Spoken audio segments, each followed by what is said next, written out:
કલ્પના કરો કે તમને એક સરકારી નોકરી મળી છે વર્ષોની મહેનત બાદ, અને થોડાક સમય બાદ તમને એનાથી ઊંચા હોદ્દાવાળી નોકરી પણ મળે, તો તમે ખુશ થઈને નવી જગ્યાએ જાઓ છો. પણ જો ત્યાં કોઈ કારણસર તમે સેટ ન થયા અથવા તમારી નિમણૂકનો અંત આવ્યો તો શું તમારી જૂની નોકરી અને તમારી વર્ષોની સિનિયોરિટી હંમેશા માટે ખતમ થઈ જશે? કે પછી સરકાર પાસે એવો કોઈ ગુપ્ત દરવાજો છે જે તમને બચાવી શકે?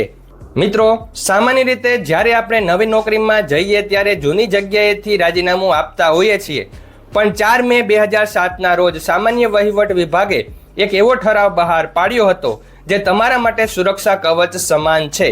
અગાઉ નિયમોમાં ઘણી અસ્પષ્ટતા હતી કે જો કોઈ કર્મચારી બીજી પોસ્ટ પર સમકક્ષ જગ્યાએ જાય તો શું કરવું. આ મૂંઝવણનો અંત આ ઠરાવે લાવ્યો છે. હવે ધ્યાનથી સાંભળજો. જો તમે જીપીએસસી કે કોઈ માન્ય પદ્ધતિ દ્વારા પસંદગી પામીને બીજી કોઈ ઉપલી જગ્યા કે સમકક્ષ જગ્યા પર નિમણૂક મેળવો છો, તો જ્યાં સુધી તમે ત્યાં કાયમી ન થાવ ત્યાં સુધી તમે તમારી મૂળ જગ્યા પર પરત આવવાનો દાવો ચાલુ રાખી શકો છો. એટલે કે જો અજમાયશી ગાળા દરમિયાન તમને લાગે કે મારે પાછા જવું છે અથવા કોઈ કારણસર તમારી નવી નિમણૂક રદ થાય, તો સરકાર તમને તમારી જૂની જગ્યાએ પરત લેશે. એટલું જ નહીં, તમારી મૂળ પ્રવર્તતા એટલે કે સિનિયોરિટી પણ જળવાઈ રહેશે.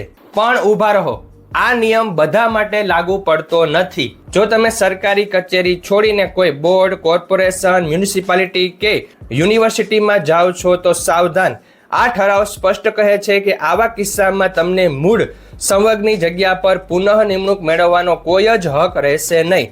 આ ભૂલ અને તમારી વર્ષોની સરકારી સેવા શૂન્ય થઈ શકે છે. તો મિત્રો, આ ઠરાવની કોપી તમને ટેલિગ્રામ ચેનલ પર મળી જશે. ટેલિગ્રામ ચેનલની લિંક ડિસ્ક્રિપ્શનમાં છે, જ્યાં 4200થી પણ વધારે સરકારી કર્મચારીઓ જોડાયેલા છે.